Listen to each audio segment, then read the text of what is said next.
Damos inicio en esta noche, hermano.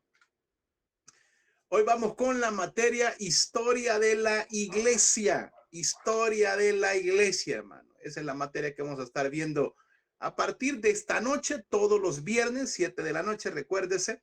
Vamos a estar aprendiendo acerca de la historia de la Iglesia. Vamos a dar esto rapidito, hermano, la introducción, el nombre de la materia, Historia de la Iglesia, el año académico, pues año 4, 2025.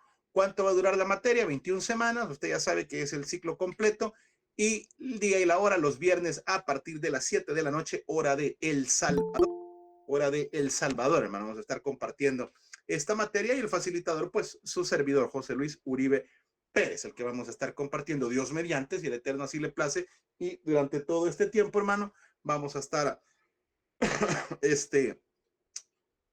compartiendo esta hermosa materia. Bueno, la descripción de la asignatura se analizarán los acontecimientos y cómo la fe cristiana ha vivido y ha transmitido a lo largo de los tiempos el mensaje de Cristo, hermano.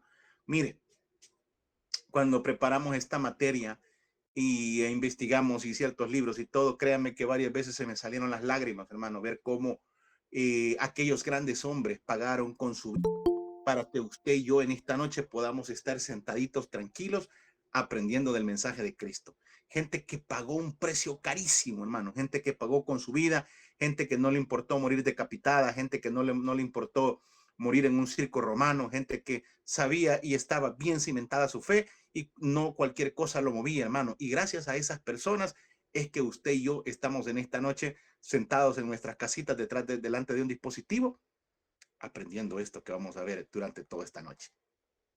Otra de las cuestiones también, hermano, es el objetivo general de la materia. ¿Cuál es el objetivo general? Pues proporcionar una percepción integral de la historia, las enseñanzas y las promesas de Dios hacia su pueblo. Cuando hablamos de integral, hermano, estamos hablando de un todo. Vamos a ver todo lo que es la historia, hermano, de la iglesia en general, desde la iglesia primitiva, cuando surge la iglesia, hasta nuestros tiempos. Eso es lo que vamos a estar viendo, Dios mediante, durante estos 5 meses. También vamos a ver las promesas de Dios que tiene para con su pueblo, para con Israel y para con la iglesia.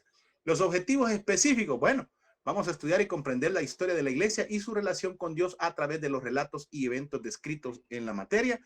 Otro de los objetivos específicos es analizar y aplicar los principios morales y éticos presentados en los mandamientos y leyes dadas por Dios en su palabra. Vamos a aprender, hermano, vamos a conocer la ley de Dios. Vamos a ver principios morales y éticos que todavía podemos aplicarlos a nuestra vida. La metodología, bueno, usted ya sabe, la misma hemos estado ocupando y vamos a seguir ocupando durante todo este tiempo, es el hecho de el método expositivo combinado con la participación personal. Ustedes van a escribir mucho, algo que sí les quiero decir durante esta materia. De lo que vamos ahorita del seminario, creo que es la materia más pesada que van a llevar. Pesada en el aspecto de que van a escribir mucho, pesada en el aspecto que van a leer mucho, pesada de que van a ver muchos videos, pensada de que van a ver una película principalmente, que es una de las primeras que vamos a dejar, y mucha investigación porque la materia es muy amplia y no la vamos a lograr cubrir en 5 meses si usted no pone su parte leyendo bibliografías que le vamos a dejar y algunos libros también por ahí que le vamos a estar proporcionando vía PDF. Ok. Le decíamos la participación personal con la ayuda de material didáctico, que es el que usted ya tiene, el folleto guía que se le manda en PDF, las diapositivas que siempre se les van a estar mandando después de la clase, más las clases en YouTube que usted también las va a poder encontrar. Vamos a también tener lecturas dirigidas de referencias bibliográficas en base a los libros que hemos visto. Hay un libro muy interesante, hermano, que se llama El Pensamiento Cristiano y también todo lo que es la historia de la iglesia. Es un libro bastante grande. No se lo puedo mandar por PDF ni por correo, se lo tengo que mandar un enlace, y porque estamos hablando que son casi 1500 páginas, hermano, para que tenga más o menos una idea por ahí cuánto dura del tamaño de ese libro. Vamos a ver si lo podemos compartir. Las preguntas y respuestas que siempre las vamos a estar discutiendo y analizando al final de la clase. Al final de la clase vamos a estar por ahí. La asistencia, hermano, es muy importante. La asistencia es muy importante, que usted pueda estar dentro de las clases. Recuérdese que pasados 15 minutos no se va a dejar entrar. El ciclo pasado fuimos un poco flexibles. lo vamos a seguir haciendo este ciclo a media vez usted avisa, a media vez usted diga, mire, yo voy en camino, mire, voy a conectarme un poquito más tarde, voy a salir más tarde de mi trabajo, con mucho gusto, a nadie le vamos a negar de entrada. A menos que usted no informe, yo no sé lo que pasó, y le digo esto, que no vamos a dejar entrar, no es porque yo sea malo, le voy a explicar por qué, se lo dije el miércoles y se lo vuelvo a explicar hoy. Yo tengo en la computadora, en la pantalla completa, lo que le estoy leyendo, la diapositiva. No puedo ver otra cosa más que en la pantalla completa. Y en el teléfono estoy viendo mi cámara, me estoy enfocando, me estoy viendo para poder hablar directamente con usted, más algunas tomas que me salen por ahí de cada uno de ustedes. Si usted quiere entrar, a veces ya no me da el pase. O que usted me escriba a media clase, mire, tal y tal cosa, va a ser difícil. Yo le voy a poder contestar hasta después de la clase, porque no lo voy a lograr ver, no lo voy a lograr ver. Entonces, cualquier cosa mejor al chat de aquí de la clase que estamos viendo, cualquier pregunta, consulta que tenga. Le decía la vez pasada, mire, si usted se tiene que retirar por X o Y motivo, pues gracias por informarse, usted lo hace. Y si no, pues después me dice, pastor, yo me retiré por esto y esto y esto. No hay ningún problema. No hay ningún problema por eso. Y si usted va a entrar tarde, también háganoslo saber para estar pendiente, hermano, estar pendiente de quiénes son los que van a ingresar un poquito tarde, ya sea por su trabajo o cualquier otra diligencia que usted va a andar haciendo. Siempre se lo he dicho, nosotros no le negamos la entrada a nadie, no le negamos el aprender a nadie, por el contrario, hermano. Estamos aquí para servirle, para apoyarle y para dar un buen servicio. ¿Cuánto vale la asistencia? El 20%. Las actividades exaulas, que ya se lo dije, van a ser varias, también es el otro 20%, y el examen en Google Form, que cuesta el 60%. Es decir, ahí usted va a obtener el 100% del puntaje. Recuérdese que la nota mínima para poder pasar una materia es 7. Bendito sea el Eterno, hermano. Bendito sea el Eterno, que ahorita todo lo que es antiguo ingreso, nadie ha dejado ni una materia. Nadie. Algunos arañando llegaron al 7.5, 7.8 por ahí. Gracias a Dios, nadie ha dejado ninguna materia hasta ahorita. Eso es bueno, hermano. Eso habla muy bien de cada uno de ustedes. Y que no dudamos de que las cosas van a ser mejor en este ciclo también, hermano. Yo sé que usted va a estar... desde el hecho que usted está sentado ahí es porque usted quiere aprender. Desde el hecho que usted está ahí pagando el precio, hermano, de sentarse después de su trabajo, cansado. Yo sé, algunos no han cenado. Bueno, algunos no hemos cenado todavía. Pero estamos aquí porque queremos aprender, hermano, porque tenemos hambre y sed de la palabra de Dios, y Dios ve eso, hermano, y de Dios créame que va a obtener la recompensa por el esfuerzo grande que usted está haciendo, hermano. Ok, seguimos entonces. ¿Por qué va rápido? Porque esta materia es extensa, hermano. Extensa, extensa, extensa. Ok, ahí está el cronograma. Usted ya lo tiene también ahí en su material. Hoy arrancamos con la Iglesia Apostólica. Luego viene la época sombría, los padres de la iglesia, las diferentes escuelas teológicas. Ya están programados los exámenes. El primero es el 11 de julio, el otro es el 22 de agosto, el tercer examen va a ser el 26 de septiembre y el último va a ser el 31 de octubre. Lindo el día que cayó, hermano, porque es el día de la reforma.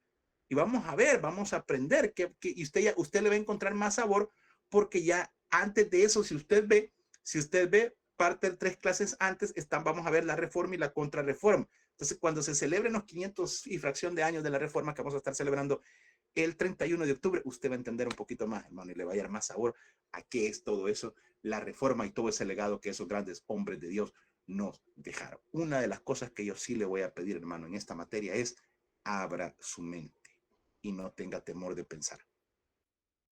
No tenga temor de pensar, abra su mente, no se vaya a asustar por todas las cosas que vamos a ver. Cuando le digo esto, porque vamos a ver muchas cosas que han sido inventadas por la Iglesia Católica y que lastimosamente la Iglesia Cristiana todavía la sigue manejando. Y por eso es bien lindo, fíjese, cómo Dios ordena las materias, porque no he sido yo el que ordenó el penso. Estamos viendo allá en Doctrinas 2 acerca de la doctrina del hombre. Estuvimos viendo que fue una bomba lo del miércoles, hermano, de la doctrina del pecado original, que muchas veces se ha malinterpretado. Y cómo hoy en Historia de la Iglesia vamos a ver cómo esta gente, hermano, manipuló tanto la Biblia, manipuló tanto las creencias, cómo surgieron los pensamientos, cómo surgieron algunos dogmas que todavía la Iglesia cristiana maneja, hermano. Entonces todo eso lo vamos a ir aprendiendo, pero por eso le suplico, no se vaya a asustar por lo que vamos a escuchar, investigue. Todo lo que nosotros vamos a hablar tiene base bíblica, todito, nada va inventado. Pero es importante de que usted pueda abrir su mente, pueda abrir su corazón y no se haga rígido, hermano, a lo que una doctrina nos ha enseñado, porque hay mucho más. Hay un mundo increíblemente grande que la Biblia nos tiene que enseñar y que eso es lo que vamos a ir aprendiendo durante todo este ciclo. Ok, avancemos. Entramos en materia ya, hermano. Entramos en materia. Ok, vaya ahí a su material, hermano. Página número 1. Página número 1 ahí en su material.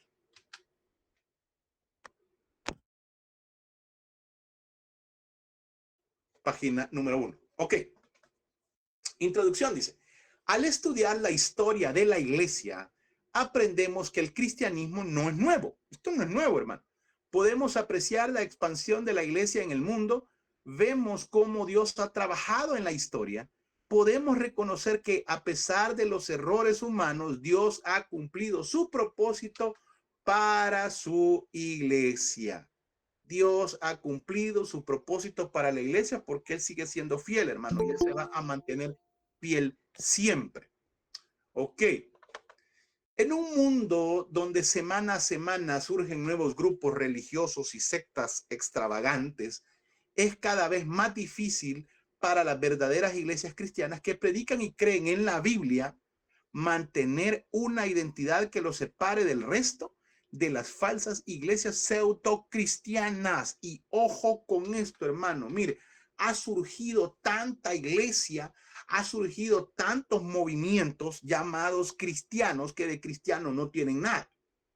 El problema que como el cristiano, llamémosle así cristiano, no conoce la escritura, se deja mover y se deja llevar por estos movimientos disque cristianos. Y usted va a ver un montón de iglesias llenas donde enseñan herejías, donde aparecen movimientos que aparentemente son cristianos, pero lo que hacen es la manipulación. Recuérdese que somos seres emocionales y por ser seres emocionales, estos movimientos tocan lo sensorial, tocan lo emocional del ser humano y por eso es que tienen un éxito rotundo en el aspecto de feligresía.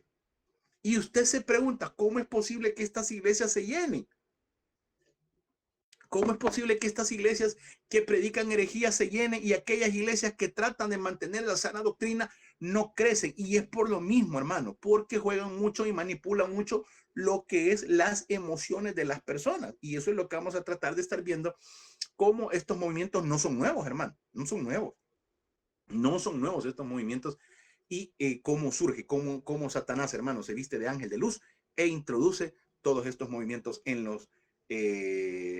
las iglesias pseudo cristianas en la actualidad. Ya ni el simple título de cristiano dice mucho, porque hoy todos se ponen cristianos, hermano. Es más, hasta los colegios cristianos, y ni la Biblia leen, hermano. ¿Sabe por qué ponen cristiano? Porque genera dinero y genera confianza. No es lo mismo que usted diga, ah, mi hijo va al colegio tal, a que diga, mi hijo va a un colegio cristiano. Aunque no enseñen la Biblia, aunque los profesores se metan con los alumnos, aunque ahí anden bolos, lleguen el día lunes con olor a alcohol. Y le estoy hablando de colegios que yo conozco de acá, Lourdes, por eso se lo puedo decir con autoridad, y que tienen el gran rótulo de cristiano. Que cristianos no tienen nada. Entonces, así mismo pasa dentro de las iglesias. Aparecen con títulos de cristianos, pero no tienen nada de cristianos. Ok, porque se encuentran toda clase de iglesias cristianas que portan el nombre, no solamente equivocadamente, sino en prejuicio de los que realmente tratan de buscar ese término de cristiano. La historia de la iglesia generalmente abarca 3 grandes periodos. Ojo con esto. Y si quiere por ahí le pone pregunta de examen. Estoy en la página número 1, hermano. No se me vaya a perder. Sí le pido que me ponga la mayor atención porque si no se me va a perder. Y esta clase, como le repito, es muy extensa y por eso necesitamos meterle turbo y nitro, hermano, para que podamos lograr abarcar todo. Estamos en la página número 1 y dice, la historia de la iglesia generalmente abarca 3 grandes periodos. ¿Cuáles son? Usted lo tiene ahí anotado. Literal A, el período del Imperio Romano. El período del Imperio Romano. Ojo con esto, hermano. Ese es el primero que vamos a estar viendo. Dice, hay partidos políticos, hay partidos... sí, el Partido Demócrata Cristiano, hay maestros que dan clases de teología. Sí, hermano, es cierto. Hay maestros que dan de teología, hermano, y no son cristianos, son filósofos algunos. Son filósofos, así como lo hay, hermano. Tremendo. Pero bueno, ¿en qué consiste el periodo del Imperio Romano? Bueno, se caracteriza por el tiempo de la persecución, los mártires, los padres de la iglesia, las controversias que se dieron y la cristianización del Imperio Romano. Yo tengo mi reserva, hermano, y con esto comienzo. Hablando de la historia. Hablando de la historia. Decir que un católico es salvo.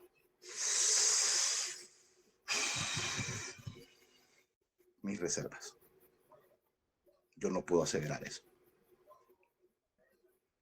Ay, que el Papa, tan buena gente que fue y está en el cielo.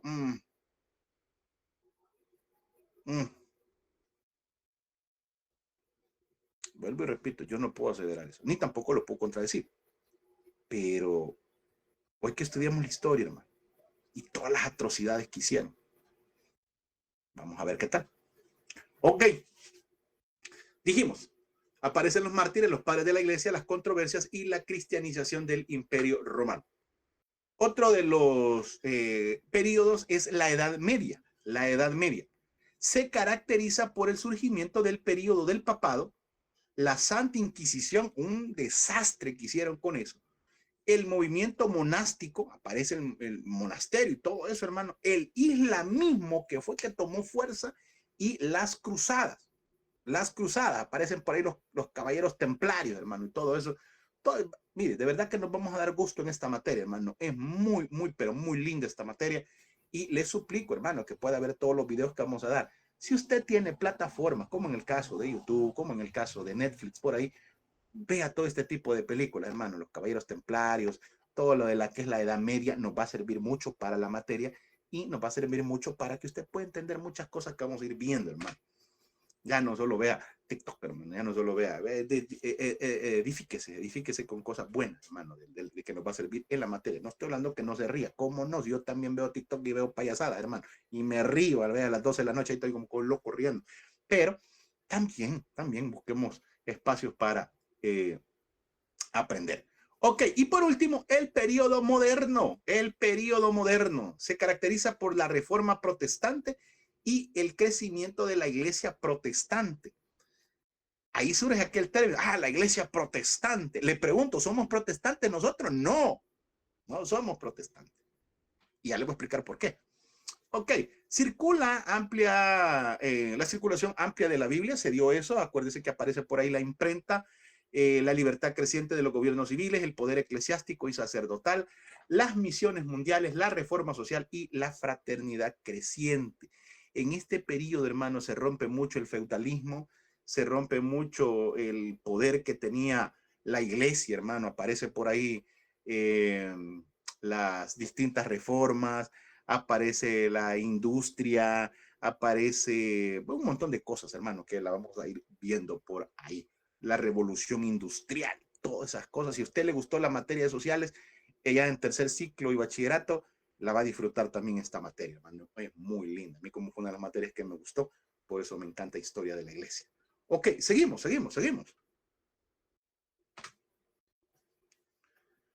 La iglesia apostólica, hermano. ¿Cómo surge? ¿Cómo comienza? ¿De dónde surge el término iglesia? ¿Quién se lo inventó? ¿Por qué? ¿Y para qué? Bueno, veamos el periodo apostólico, hermano. ¿Desde dónde abarca el periodo apostólico? Comienza desde el año 30 después de Cristo hasta el año 100. Desde el 30 después de Cristo hasta el año 100, a ese periodo se le conoce como la iglesia apostólica. ¿Por qué la iglesia apostólica? Porque fueron los apóstoles los que tomaron el legado que les dejó el Mesías. tomó el legado que les había dejado su Mesías y se le conocía como el movimiento del Nazareno, que ya lo vamos a ver más adelante. Recuérdese que venía una lucha antes del surgimiento de la iglesia, no existía. La palabra iglesia no existía. Iglesias como hoy usted las conoce, hermano, que así como hay pupuserías, hay iglesias, eso no existía. Solo se reconocía un solo lugar para ir a adorar a Dios. ¿Y cuál era ese lugar? El templo. Por eso para los judíos, ¡bum! Eso fue una bomba, hermano. Para el judaizante, de que iban a empezar a poner distintas iglesias por... No, hombre, ellos no creían eso. Pongan atención, mire. Para el judaísmo, solo existían dos lugares especiales para el culto al Eterno. Uno de ellos era el tabernáculo de Moisés, que ya lo vimos, ya vimos esa materia, muy lindo. Dios le ordenó a Moisés y le dijo, mira Moisés, me vas a hacer un tabernáculo, una cabaña, para que vayan a adorarme y para que presenten las ofrendas. Aparecieron por ahí los sacerdotes, apareció por ahí los distintos tipos de ofrendas, aparecieron los levitas y toda la cuestión. Eso arranca ya en el Éxodo y termina allá por Reyes, por ahí, antes de los Reyes. Estamos hablando entre Samuel, por ahí, que ya David iba a ser el que iba a construir el tabernáculo, perdón, el templo, pero el Eterno le dice, no, David, tenés muy llenas de sangre las manos, tu hijo lo va a hacer, Salomón. Entonces aparece el primer templo. Y otro de los lugares que los hebreos, los judíos, aceptaban era el templo. Había pasado el tiempo del tabernáculo, ya no estaba el tabernáculo, porque Dios le había dado la orden a David que construyera un templo. Le dice, hey, el tiempo del tabernáculo ya estuvo, hoy hace un templo. Ya están establecidos, ya no se andan moviendo por el desierto, ya tienen su tierra, hoy construyan el templo. Pero no lo vas a hacer vos, David, porque sos muy matarifi. Lo va a hacer tu hijo Salomón. Y Salomón construye el primer templo. El primer templo. Luego aparece Nabucodonosor y destruye Jerusalén y destruye el templo. 5 antes de Cristo. Regresan los judíos a su lugar y aparecen Esdras, Nehemías y Zorobabel a hacer la reconstrucción del templo. Lo acabamos de ver en libros históricos. Lo tenemos fresquito eso. Aparecen estos hombres y dan la reconstrucción del templo. Ok. El tiempo pasa, vienen los 400 años de silencio, aparecen por ahí los macabeos, surge el imperio romano, se adueñan del templo, aparece por ahí la abominación desoladora, donde ponen la estatua de Zeus, los griegos y toda la cuestión. Y después toma el mando ya a los romanos y Herodes manda a reconstruir el templo, que es el que usted está viendo en la pantalla. Herodes lo mandó a reconstruir porque ya ellos gobernaban Israel. Ellos pusieron los sacerdotes, aparece Anás, aparece Caifás, aparece todo este tipo de gente y les dicen, no, nosotros no nos vamos a meter con ustedes con su ámbito religioso, pero nos van a pagar tributo. Ustedes sigan con sus cosas religiosas, nosotros no nos metemos, no hagan relajo, manténganse sosegados y les vamos a dar chance que adoren a su Dios. Eso se lo dijo Herodes. Y por eso usted ve el templo. Ese templo que está ahí fue el que conoció el Mesías. Ese templo que está ahí fue donde el Mesías fue circuncidado al 8º día. Ese templo que está ahí fue el que el Mesías le dijo, no va a quedar piedra sobre piedra.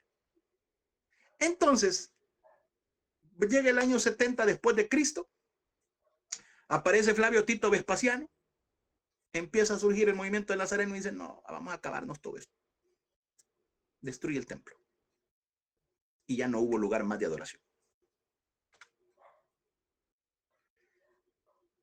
Pero en ese periodo,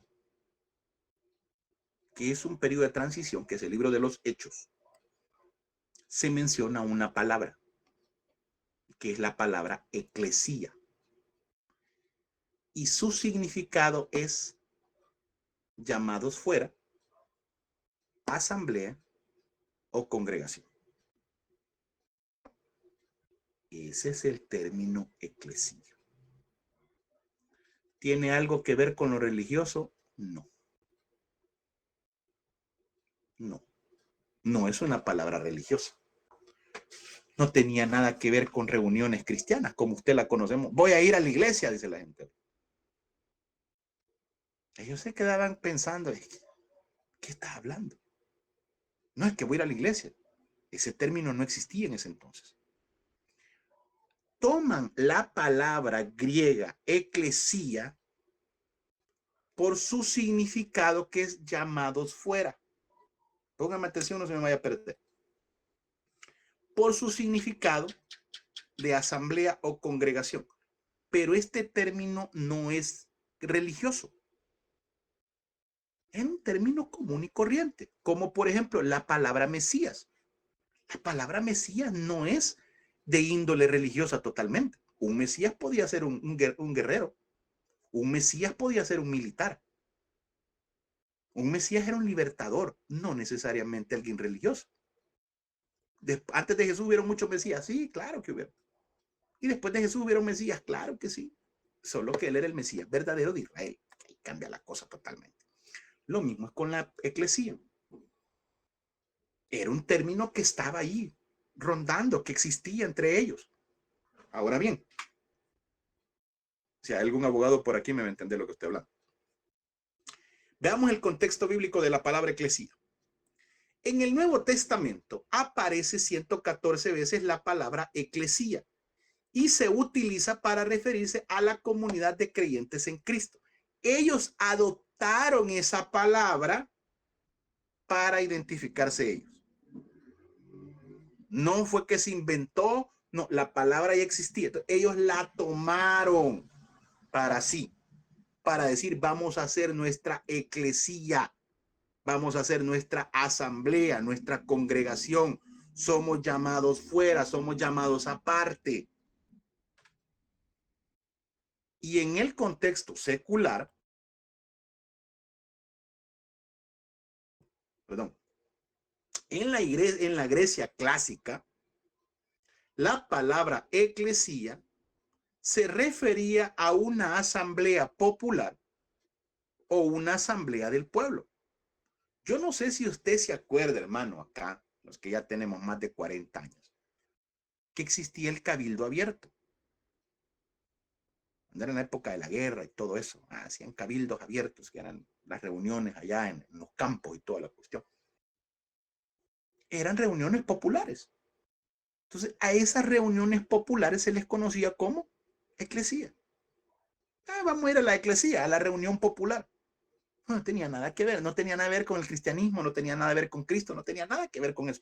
Ese es el contexto original de la palabra eclesía, que fue adoptada por los creyentes en Cristo, es otra cosa. Pero originalmente no tenía nada que ver con lo religioso.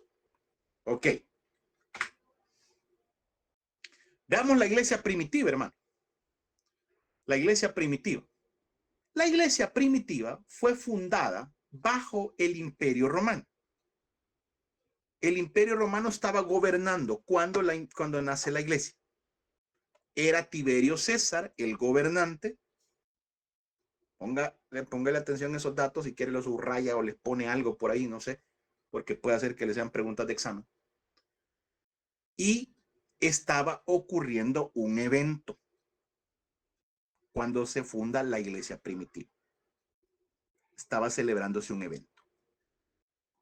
Dice la Biblia que se estaba celebrando la fiesta de Pentecostés. ¿Quiénes le pusieron Pentecostés a esa fiesta? Los griegos. ¿Cómo se llamaba originalmente esa fiesta? Ve qué interesantes son las fiestas. Imagínense en qué materia estamos viendo las fiestas. Por eso es importante esa materia, el tabernáculo y las fiestas del Eterno. Esta materia es vital, igual que vida de Jesús, para muchas materias. Entonces, ojo con esto. Se estaba celebrando la fiesta de Pentecostés o la fiesta de Shavuot. Y habían reunidas aproximadamente unas 120 personas. ¿Qué estaban celebrando? Pentecostés. Eso estaban celebrando ellos. Estaban celebrando Shavuot. Y fue derramado el Espíritu Santo, y con la predicación que dio Pedro se convirtieron 3,000 personas. ¿Qué tipo de fiesta era? Fiesta judía. Shavuot era una fiesta judía, hermano. Venían gente de otros lugares a celebrarlo, pero era una fiesta netamente judía. Veamos, vamos a la palabra, hermano. Hechos capítulo 2, porque todo lo que nosotros vemos tiene que tener amparo bíblico. Hechos capítulo 2.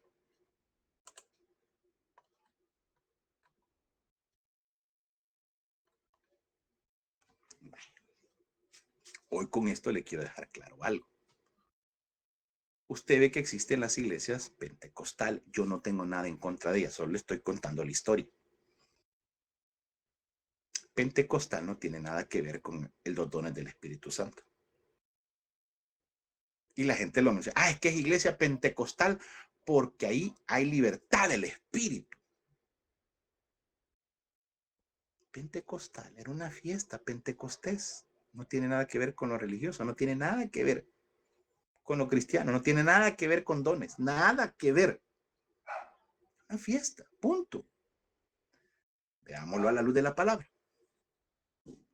Hechos capítulo 2. Cuando llegó el día de Pentecostés, el día de Shavuot, el día de la fiesta de las semanas, que son las 3 formas que se puede decir, estaban todos unánimes juntos. Estoy en Hechos capítulo 2, versos del 1 en adelante.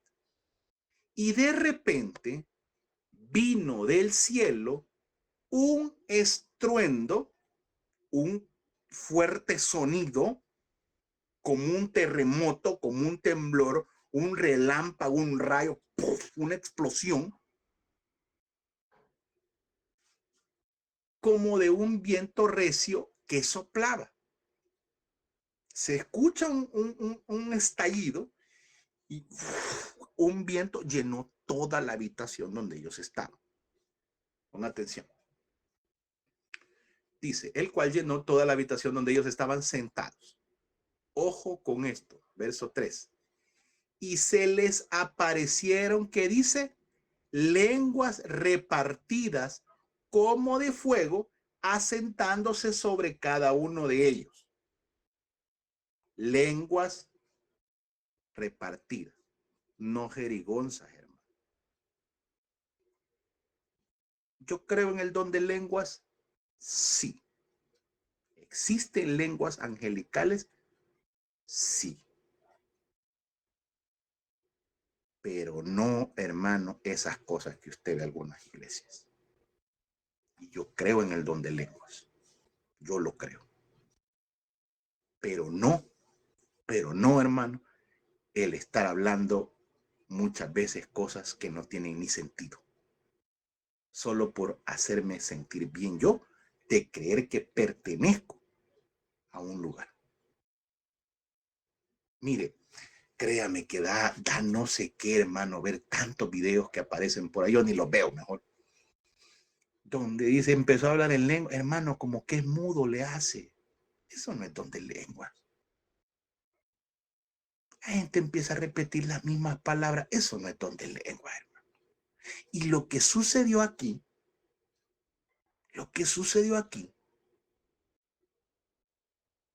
fueron idiomas. Y se lo voy a comprobar bíblicamente. ¿Qué dice que se les repartieron? Lenguas. Va, ok. Verso 4. Y fueron todos llenos del Espíritu Santo y comenzaron a hablar en otras lenguas según el Espíritu les daba que hablase. Pero no estaban inventando, hermano, diciendo Rambo saca la bazuca. No, estaban hablando idiomas. Y se lo voy a demostrar.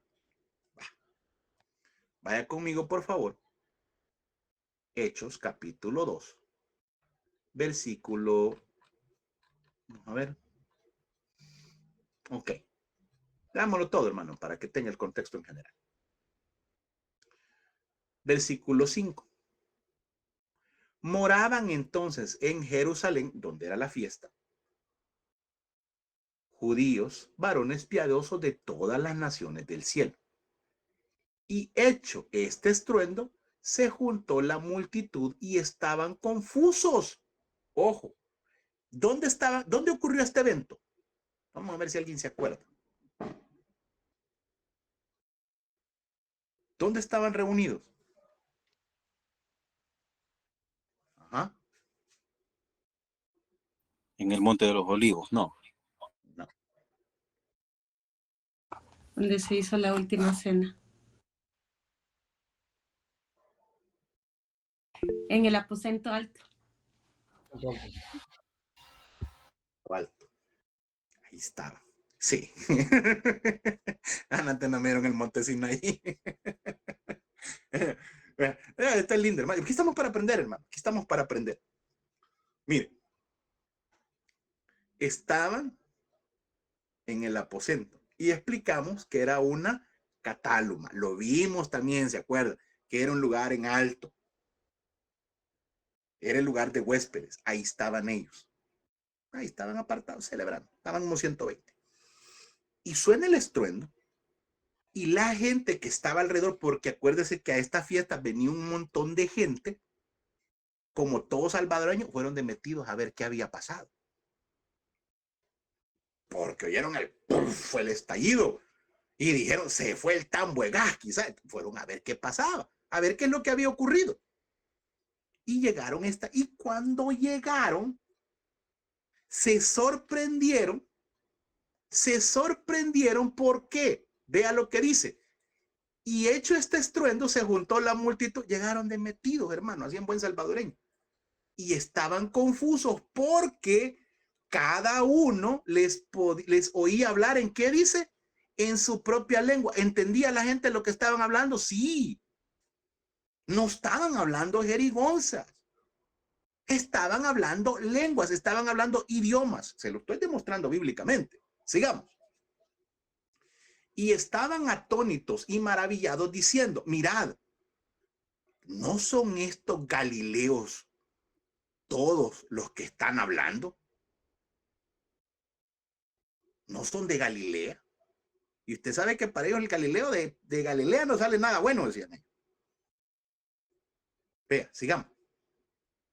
¿Cómo pues les oímos nosotros hablar cada uno en nuestro idioma, en nuestra lengua en el que hemos nacido?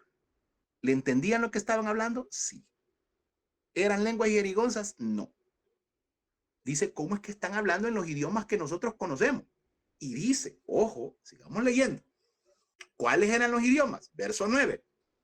Partos, medos, elamitas y los que habitamos en Mesopotamia, en Judea, en Capadocia, en el Ponto y en Asia, en Frigia, en Panfilia, en Egipto, en las regiones de África, más allá de Cirene, y romanos aquí residentes, tanto judíos como prosélitos, cretenses y árabes, les oímos hablar en nuestras lenguas, el que hablaban, las maravillas de Dios.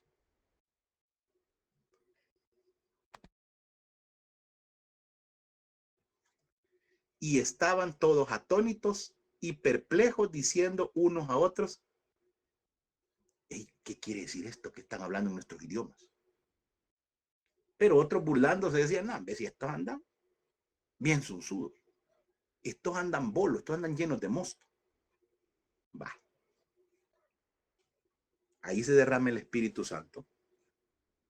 Sucede un evento sobrenatural, que es que los apóstoles empezaron a hablar idiomas, partos, medos, elamitas, todos los que están ahí, y la gente les entendía. ¿Era gritadera? No. ¿Era estar balbuceando? No. ¿Era cosas que la gente no entendía? No. Eran idiomas. Y la Biblia lo dice y se lo estoy demostrando bíblicamente. No era la gritadera y la lloradera. No. Eran, pastor, usted está hablando, burlándose. No, yo ya le dije, yo creo en el don de lenguas. Pero lo que es, hermano. Y muchas de las cosas que hay afuera no son don de lenguas. Ah, es que, y usted está en los coritos, va. Fuego, Pentecostés. Nada que ver, hermano. Nada que ver. Veamos lo que la Biblia dice. Y sigamos. El Espíritu Santo permitió a los apóstoles hablar en otros idiomas, ya lo estuvimos viendo. Dado que comenzó en la ciudad de Jerusalén, se limitó a esta ciudad y a sus alrededores los primeros años de la historia. Se quedaron en Jerusalén. Veamos los efectos de la venida del Espíritu Santo sobre la naciente iglesia. Ahí surge la iglesia. ¿Por qué surge la iglesia ahí? Bueno, vamos a la palabra nuevamente. Capítulo 2, versículo 14. Entonces Pedro, poniéndose en pie con los 11, qué interesante, ya estaba ahí Matías, alzó la voz y les habló diciendo, estaba Pedro y los otros 11, varones judíos y todos los que habitan en Jerusalén, esto os sea notorio y oíd mis palabras. Porque estos 11 que están atrás de mí, les dijo, no están bolos como ustedes creen. Pues es la hora tercera del día. ¿Cuál era la hora tercera del día? Vamos a ver. Ya lo he explicado yo esto. Vamos a ver si es cierto. Todavía lo puedo preguntar. La hora novena. Las 3. La hora tercera, ¿qué horas eran? Las 3. Las 12. No. ¿Quién da más? ¿Quién da menos? Las 9. Las 9.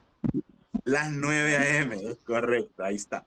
Era la hora tercera. Ahí está, perfecto, perfecto. Entonces, les dice, hey, no, hombre, si está de mañanita, y esta hora ni la cantina han abierto, ¿cómo es posible que van a creer que esto es tan bolo? No, para mis hermanos que nos están oyendo fuera de las fronteras patrias, yo sé que les cuesta entender lo que estoy diciendo, pero el bolo es alcohólico. Bah. Entonces le dicen, no, estos no están ebrios, como ustedes suponen. Pues está muy temprano, son las 9 de la mañana. Normalmente nadie tomaba vino a esa hora.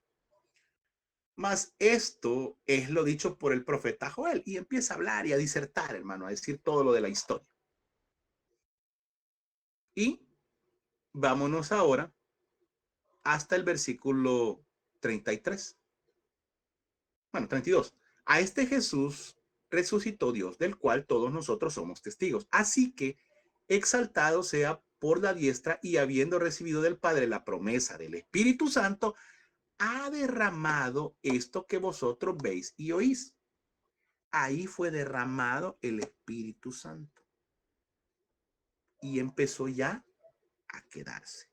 Recuérdese que el libro de los Hechos es un libro transitorio, donde empezó a pasar de la época de la ley a la gracia.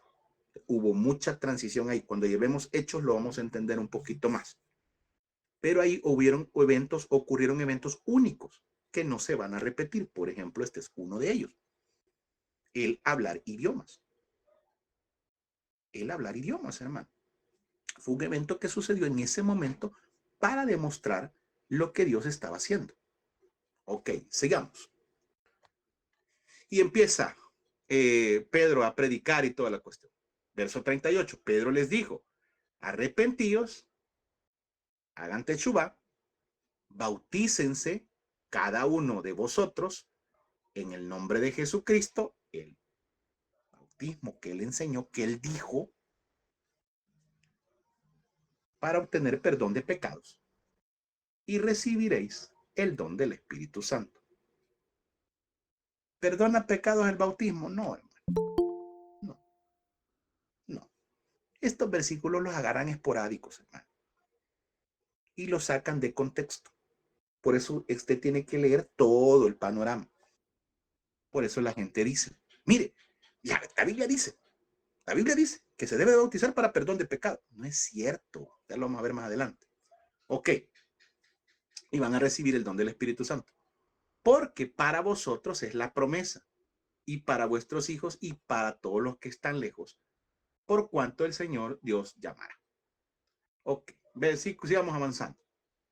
Así que los que recibieron su palabra fueron bautizados y se añadieron en aquel día, dice, 3,000 personas.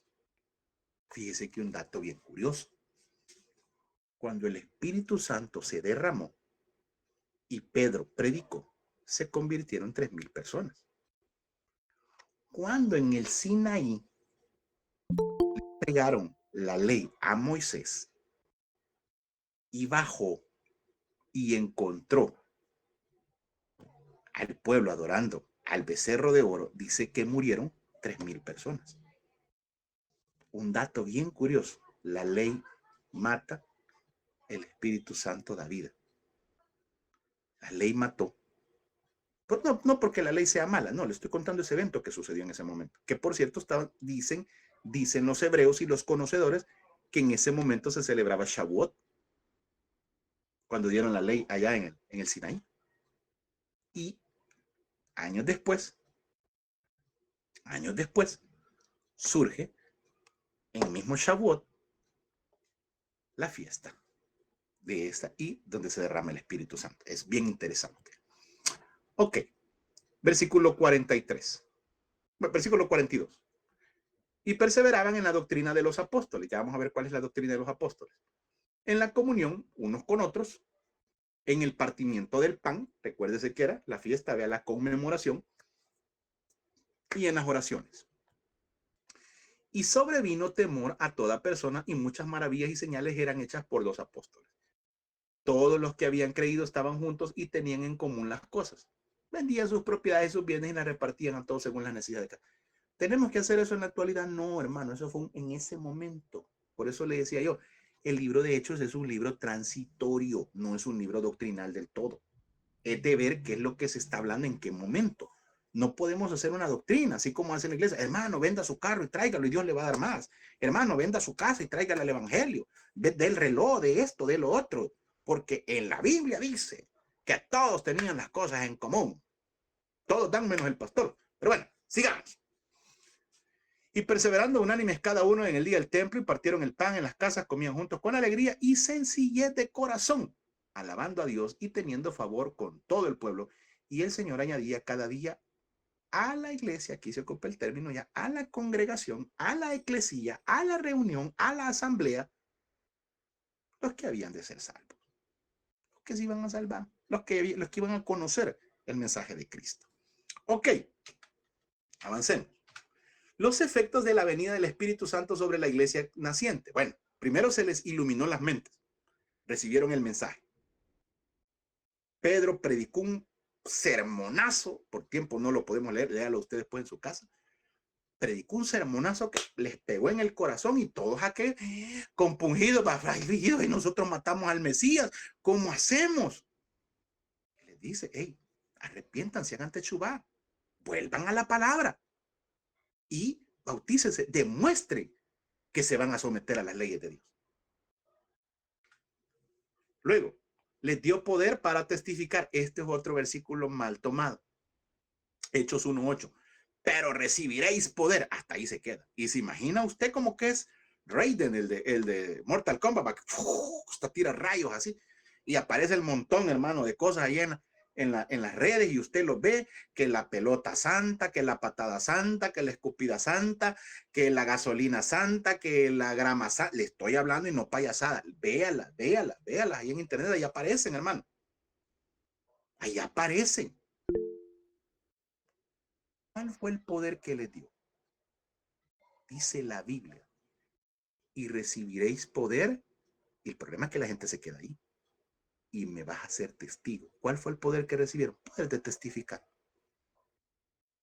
¿Cuál es el poder que usted y yo tenemos, hermano? De testificar de Cristo. Cada vez que usted habla de Cristo, usted está ejerciendo ese poder, ese dunamis. Ahí viene la palabra dinamita, que Él nos dio de poder hablar. Y como dice la carta a los romanos, porque no me avergüenzo del evangelio, porque es poder de Dios para salvación, para el judío y para el griego. Ese es el poder que usted, no hermano, no el hecho de tirar el saco y que la gente caiga. No, no está hablando de ese poder, hermano. Está hablando del poder de testificar, el poder de ir a evangelizar, el poder de ganar almas, el poder de predicar el evangelio, hermano. El poder andar en las calles y hablar de Cristo, el poder de subirse a los buses y hablar de Cristo. Ese es el poder, hermano. El poder de que usted está sentado en esta noche recibiendo esta clase. Ese es el poder del cual habla la palabra. El Espíritu Santo moró permanente en ellos. Recuérdense que en el Antiguo Testamento el Espíritu Santo venía y se iba, venía y se iba. Ahí ya vino para establecerse y quedarse. Ok, seguimos.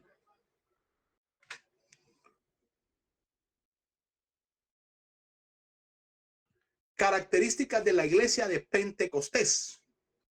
Espero que hayan notado lo anterior, hermano. Espero que lo hayan anotado. Ok. Características de la iglesia de Pentecostés. Bueno, era una iglesia espiritual. Esto estamos en su material, hermano. Página número 2. Página número 2. Características de la iglesia pentecostal. Era una iglesia espiritual. ¿Por qué era una iglesia espiritual?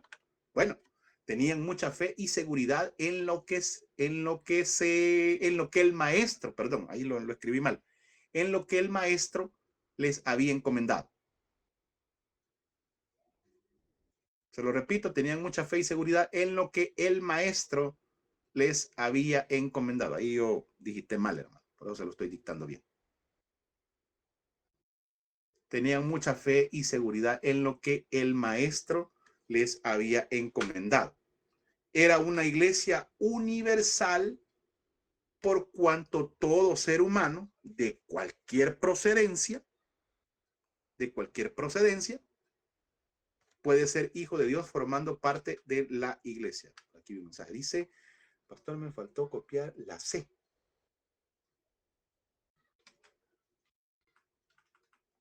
Ok, ahí está, ahí se lo pongo.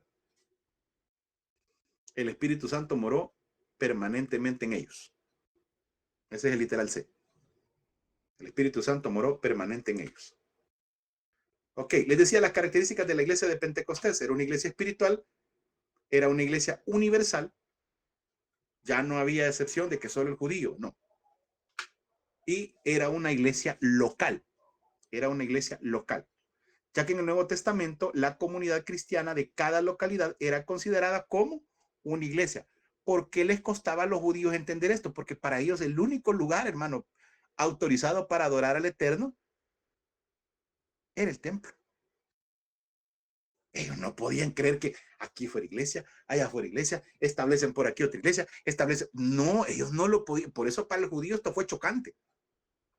No lo podían concebir, no lo podían entender, hermano. Pero fueron las características de la iglesia que había surgido. Ya no necesitaban ir al templo. Hoy se reunían en sus casas.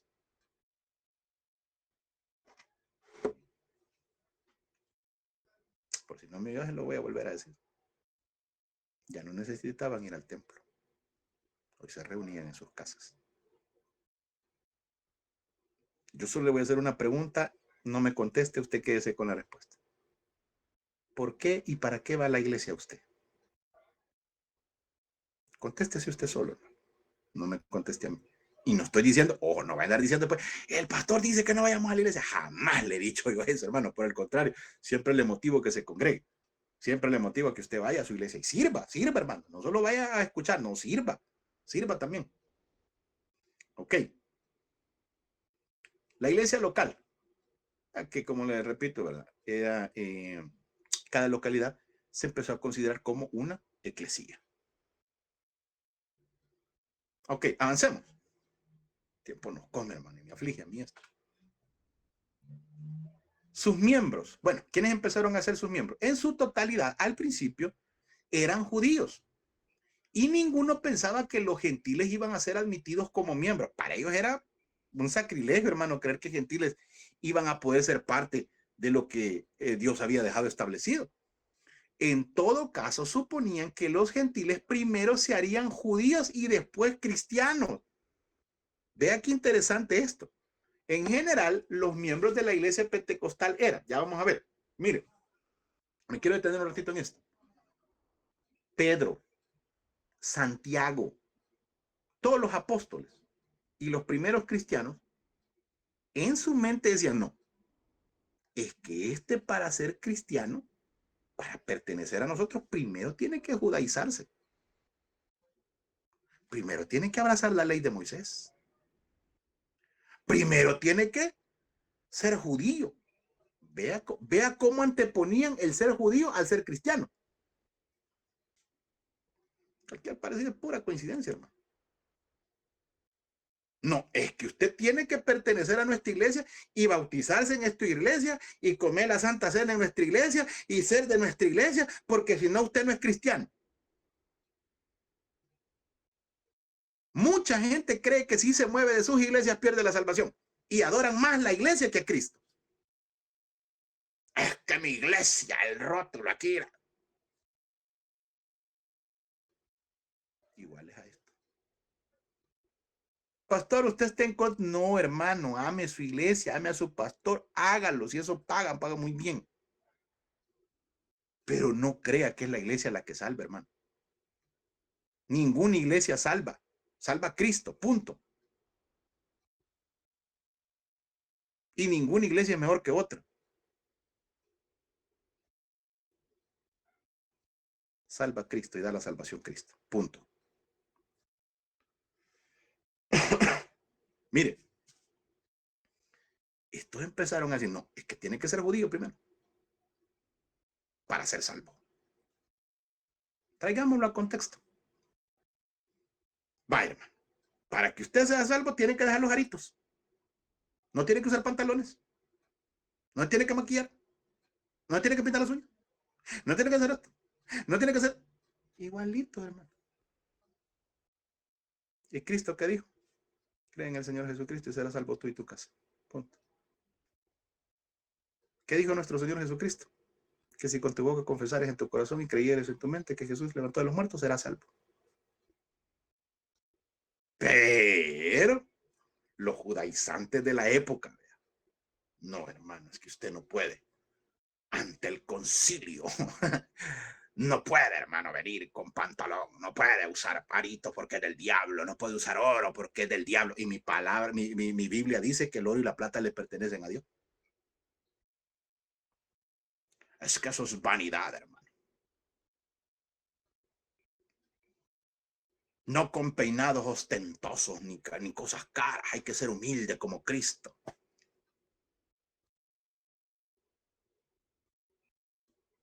Nada que ver, hermano. Nada que ver. Por eso yo le decía, y por eso se lo digo, le pido perdón, hermano, y abra su mente y su corazón. Y muchas veces yo lo voy a cuestionar, hermano. Lo voy a cuestionar. Con los pensamientos que nos metieron. Con las cosas que nos enseñaron. Y lo que la Biblia dice.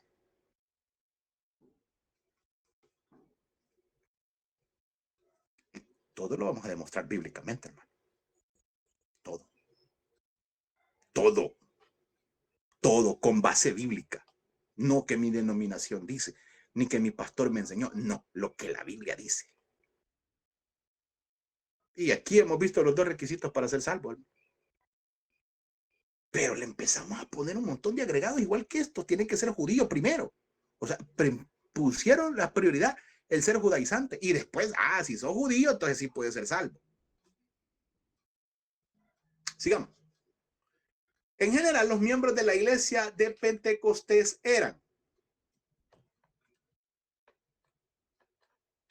ojo, hebreos o judíos. Estamos en el literal de, hermano. Yo sé que es un renglón muy pequeño, pero puede anotarlo en otra página, en su cuaderno o en la parte de atrás de la separata. Entonces, seguimos en los miembros todavía. ¿Quiénes eran los miembros? ¿Hebreos o judíos? ¿Judíos griegos o helenistas?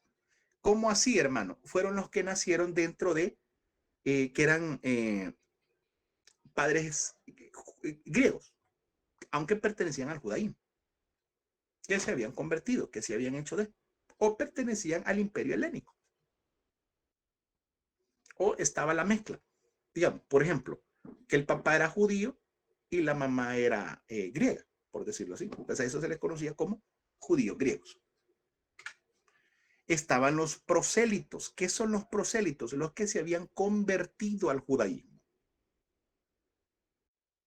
Los griegos que se habían convertido al judaísmo. Los devotos o temerosos, aquellos pues, que creían fielmente, a pesar de no ser judíos, que el Eterno era el Dios verdadero. Y abrazaban la fe judía. Anote eso, por favor.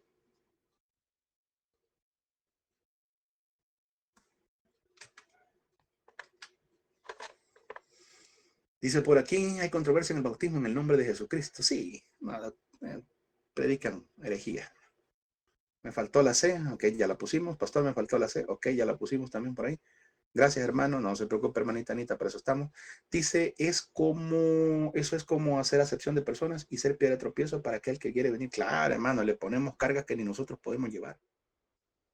Apenas se va convirtiendo la persona, aceptó a Cristo hoy en la noche y ya le empieza a decir, tiene que ir a botar esos pantalones y que tiene que no sé qué. Y eso que no estamos en la época, hermano, de Gigi Ávila, que decían que la televisión era la caja satánica. Esa época fue dura, hermano. Esa época fue dura. Y si usted se acuerda, hermano, oír radio, ver televisión era del diablo. Imagínate, hubieran habido celulares en ese entonces, le hubiera tocado quebrar el celular, hermano. Pero gloria a Dios que nosotros nacimos en otra época. Pastores duros, hermano, de que decían que no, que la televisión era la caja satánica. Bueno, es más, con el permiso de la hermana Whitler lo voy a poder hablar, hermano. Yo hemos hablado de ese tema con ella. Me cuenta, en la iglesia en Argentina es muy radical. Parte de las iglesias que ella conoció, muy radicales, hermano, donde decía, no, que mire, que ni la mujer puede hablar y que la televisión no hay, que radio no hay, que bueno, usted escucha al pastor Goebbels, también él menciona eso, hermano. Él lo menciona. ¿Cómo había poco conocimiento o ignorancia de las escrituras, ¿no? Que enseñaban todo eso. Ok, sigamos. El tiempo nos come.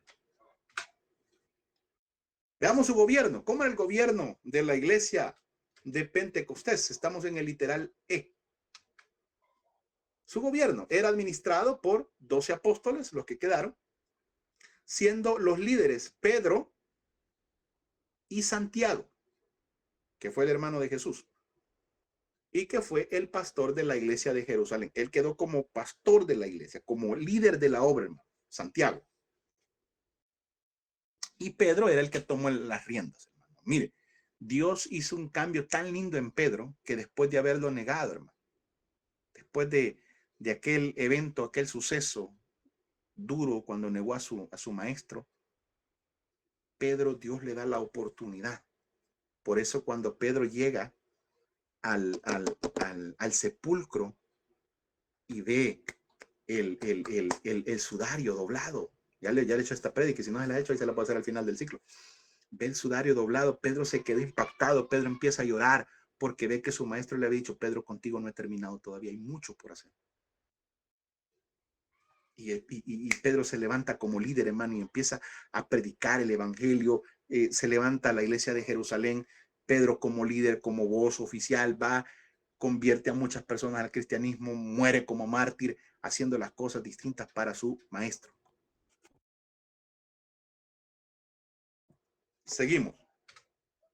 La doctrina, bueno, se manejaba en 3 aspectos. Jesucristo, el Mesías, Jesucristo resucitado, y Jesucristo viene otra vez. Esa era la doctrina que ellos predicaban, hermano.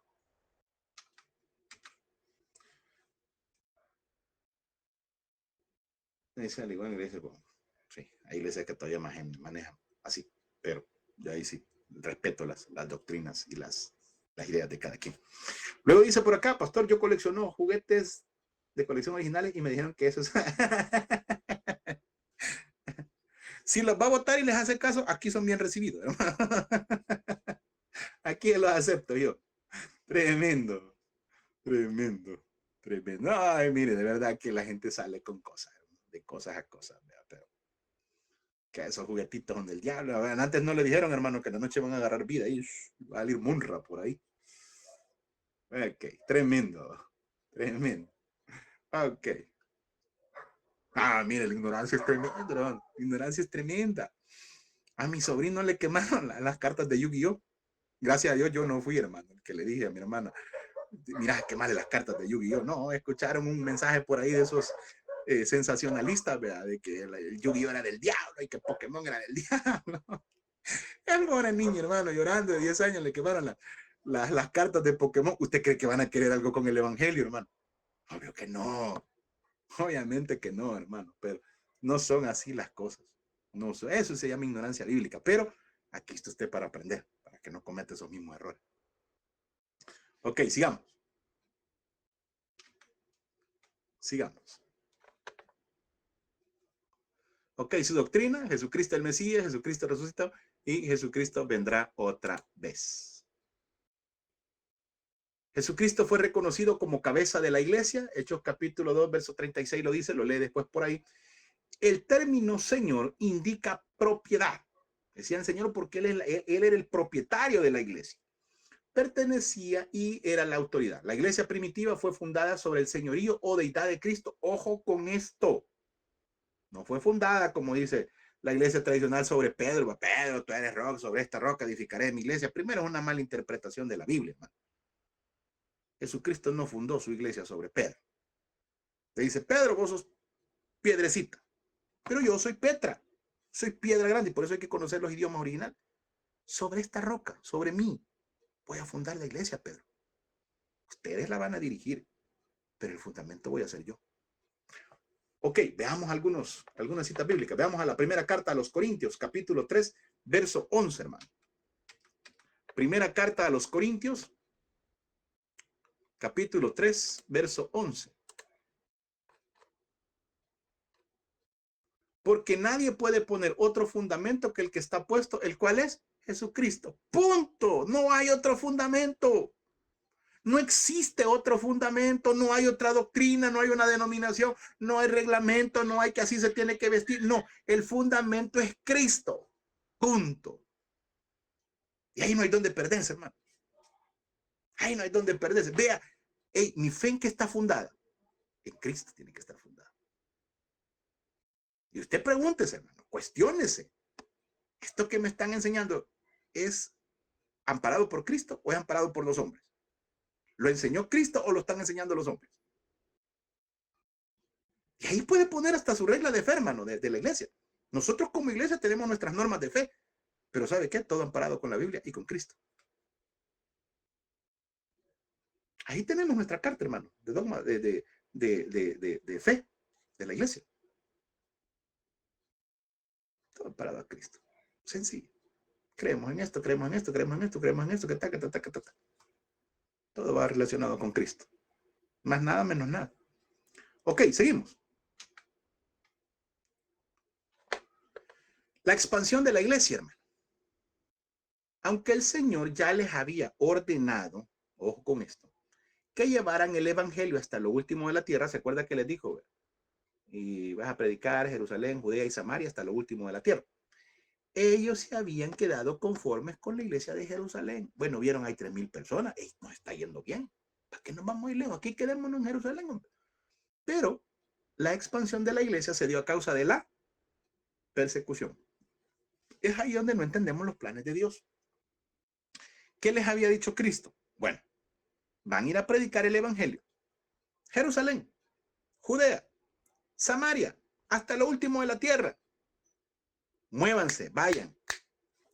Pero ellos se quedaron en Jerusalén, no querían salir de ahí. Entonces dice Cristo, bueno, ni modo, vamos a tener que actuar para que estos se muevan. ¿Y qué mandó? La persecución. Y empieza la persecución a los cristianos, hermano, y el evangelio, ¡boom!, se expande por todo el mundo conocido.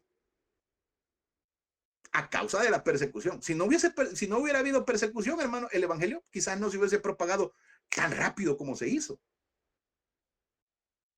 Cristo necesitaba que el evangelio se propagara lo más rápido posible. Y manda la persecución, hermano. Y ahí sí salieron todos de Jerusalén, ¡fum!, volando, hermano, a diferentes lados. Y se propagó el evangelio. El capítulo 6. Ojo con esto. Vámonos allá su material. página número 3. El capítulo 6 y capítulo 7 estamos en la página número 3 de su material. Esto usted ahí lo tiene, hermano. El capítulo 6 y 7 de los Hechos, del libro de los Hechos de los Apóstoles, marca el inicio de la expansión de la iglesia. ¿Cómo sucedió esto? Con la muerte de Esteban. Fue el primer mártir, hermano. Y ahí comienza la persecución de los creyentes en la iglesia de Jerusalén. Y muchos fueron esparcidos hacia diferentes lugares como Judea, como Samaria, como Antioquía, como Siria. Mandan a llamar, ojo con esto, a Esteban. Y les dice, hey Esteban, tú estás haciendo las cosas bien. Estás en contra del judaísmo. Y empieza Esteban a predicar, hermano. Y a decirles, ustedes mataron al Mesías. Ustedes hicieron esto. Ustedes hicieron lo otro. No nos vengan a decir que nosotros estamos levantando una nueva secta. Nosotros venimos a predicar al Cristo y a este crucificado al que ustedes crucificaron. Y se empezaron los líderes religiosos a molestarse, ¿verdad? Cuando usted los cuestiona y los presiona y les dice, hey, lo que ustedes están enseñando es herejía. Empezaron aquellos a encenderse, hermano. Y por ahí andaba un jovencito llamado Saulo. Y se le queda viendo a Esteban y dice, mátenlo. Yo doy la orden. Y cualquier cosa cae sobre mí. Dobla la ropa y la pone y dice, apedréenlo. Y agarran a Esteban, hermano, a darle muerte de sapo. A apedrearlo. Y recibe una visión y dice que ve a Cristo y dice, Señor, me voy contigo. Esa era la iglesia primitiva, hermano. No andaban diciendo, ay, es que el diablo no quiere, el diablo me pone tropiezo, el diablo aquí. No, pagaron con su vida. Tremendo, una cátedra tremenda, hermano. Y por eso yo le digo, cuando yo preparé este material, más de alguna vez chillé, hermano, viendo la obra que estos hombres hacían. Las cosas que ellos hicieron, increíble, hermano. Saulo de Tarso. Bueno, estamos ahí en su material, anótelo. Página número 3. Saulo de Tarso fue el instrumento relevante en la persecución de esta época. Fue testigo del ajusticiamiento de Esteban, dando su voto para que fuera apedreado. Lo que le acabo de explicar hace un momento. Llénelo, por favor, ahí en las líneas que tiene en su material.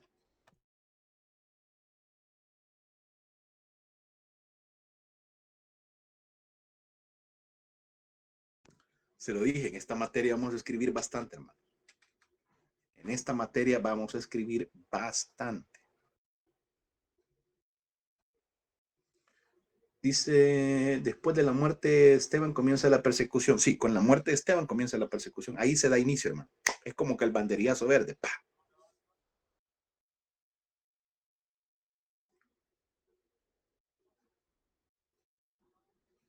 Ok, anotemos eso.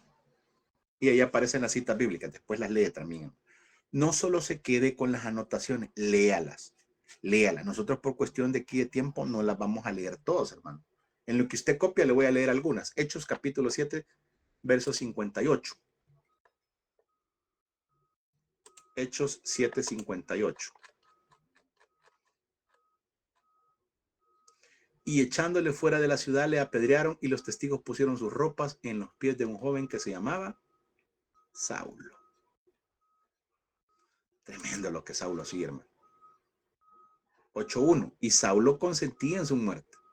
En aquel día hubo una gran persecución contra la iglesia que estaba en Jerusalén y todos fueron esparcidos por las tierras de Judea y de Samaria, salvo los apóstoles. Solo ellos se quedaron, los demás hermanos se fueron huyendo.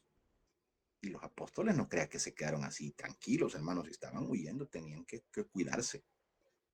Y por eso después aparecen los simbolismos, que ya los vamos a ver más adelante. Pero estos hombres tenían que andar escondidos, hermano. Tenían que hacer sus reuniones en las noches, tenían que hacer sus reuniones en las madrugadas, porque empezaba la persecución al nuevo movimiento que se le conocía como el movimiento del Nazareno. Y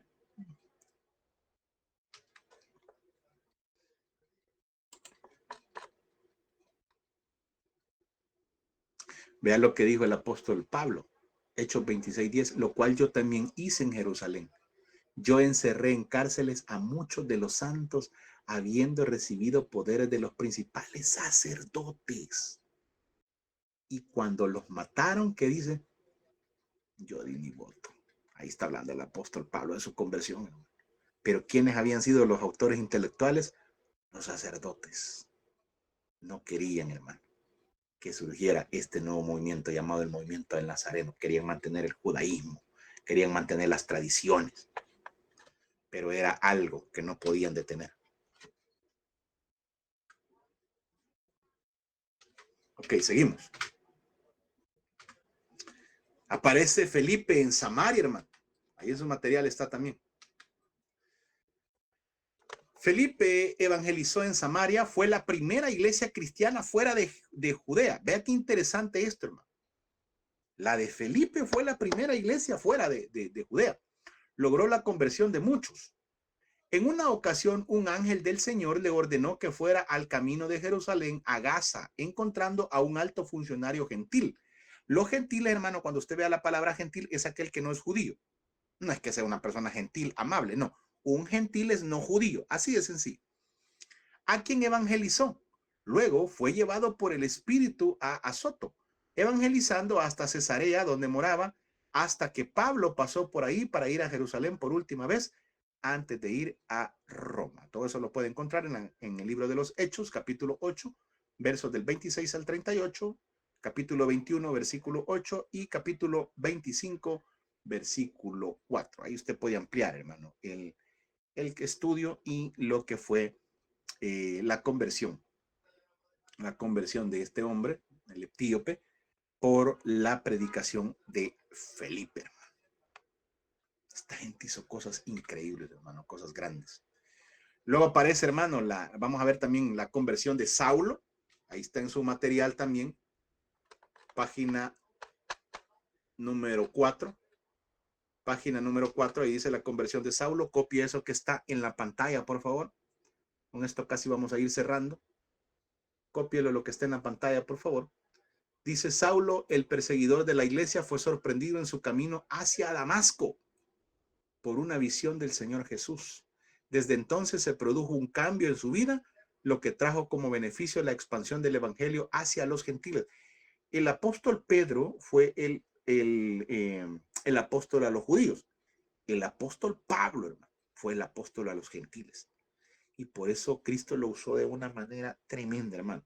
Hizo las cartas paulinas, las 13 cartas paulinas, los viajes misioneros, fundación de iglesias, levantamiento de pastores, de presbíteros.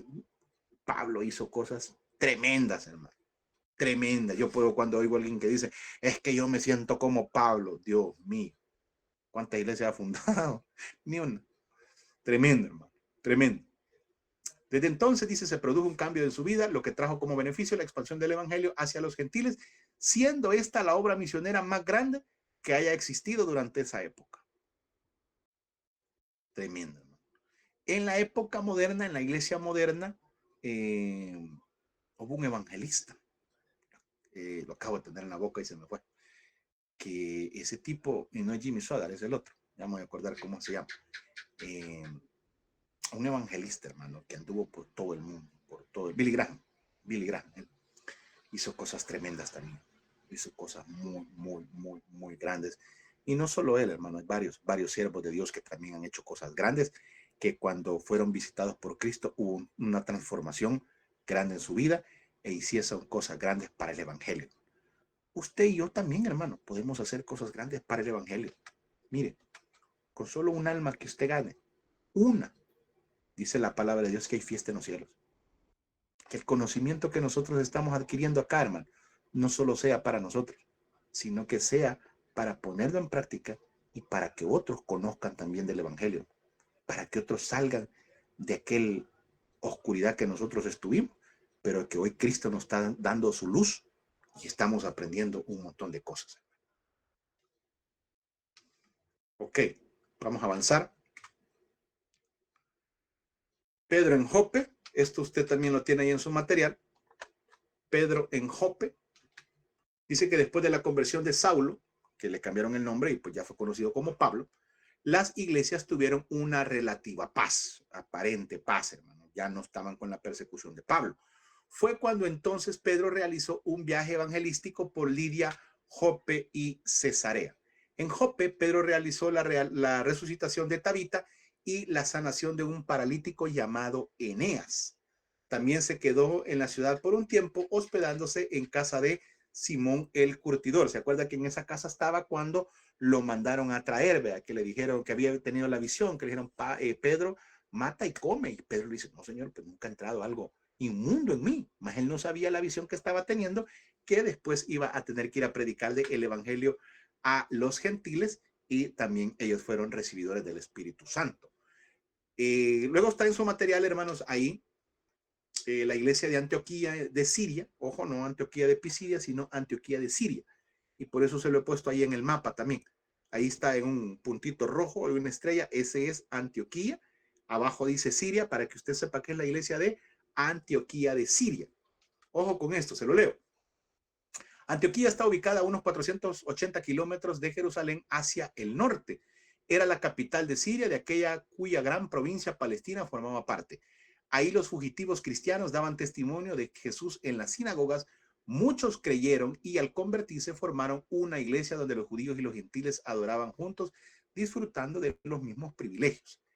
Hechos importantes es que la iglesia de Antioquía de Siria se elevó a tal prominencia que ahí a los seguidores de Cristo se les llamó por primera vez cristianos. Se les llamó por primera vez cristianos. Hechos 11:26 lo menciona, hermano. Ahora, hay unos escritos que dicen que se les llamó nazarenos. Por eso se conoce como el movimiento del nazareno también. Entonces, vamos a dejar las dos opciones, hermano, que pudo ser como cristianos, como nazarenos. Me toca mucho investigar sobre ese tema. Tengo que meterme mucho al judaísmo para poder ver cómo se les llamó. Cuando me digo el judaísmo, estoy hablando de los escritos originales, ¿vea? De la carta, del libro de los Hechos. ¿Cuál es la palabra que se menciona? Si es la palabra cristianos o la palabra nazarenos. Lo voy a investigar y cuando yo lo tenga se lo doy el dato. Pero lo importante es que ahí comenzó, hermano, ese nuevo movimiento, ya sea el cristianismo o el movimiento del nazareno. ¿Hay problema que se le llame el movimiento del nazareno? No, hermano, se le conocía así a ese nuevo movimiento que ya después se le conoció como cristiano. Entonces, no hay ningún problema de la forma en que se le llame. Y por último, dice, Bernabé fue enviado de la iglesia de Jerusalén para que investigara acerca de la iglesia de Antioquía. Y después de exhortarlo, se fue hacia el occidente en busca de Pablo para traerlo a la iglesia donde estuvo un año. Donde estuvo un año, hermano, en la iglesia de Antioquía. Ahí estuvo el apóstol Pablo enseñándoles y adoctrinándoles durante el tiempo de un año aproximadamente por ahí. Y esta iglesia fue muy fuerte, hermano, por toda la doctrina que recibieron. Nos vamos a quedar hasta acá, hermanos, en esta noche. Nos vamos a quedar hasta aquí, hasta la iglesia de Antioquía de Siria. Si no copió algo, no se preocupe, yo les voy a mandar la separata. Perdón, yo les voy a mandar las diapositivas para que usted pueda revisar ahí si se le quedó algo y usted lo va a llenar. Le pido, hermano, que ponga siempre la mayor atención posible. Así van a ser todas las clases de historia de la iglesia. Vamos a tirar mucha información porque es un tema bastante amplio, hermano. Estamos hablando desde la fundación allá en Pentecostés hasta la iglesia actual. Entonces, para poder cubrir todo eso, necesitamos meterle nitro, hermano. Necesitamos meterle el acelerador y por eso les suplico que entremos temprano a las clases, podamos desarrollarlo todo de la mejor manera posible y podamos poner atención para que avancemos mucho y logremos tratar de cubrir lo más que podamos del estudio. Mis amados hermanos, si alguien tiene alguna pregunta, alguna consulta de lo que hemos visto en esta noche, puede levantar su manito y opinamos o preguntamos. ¿Habrá alguien en esta noche, hermanos?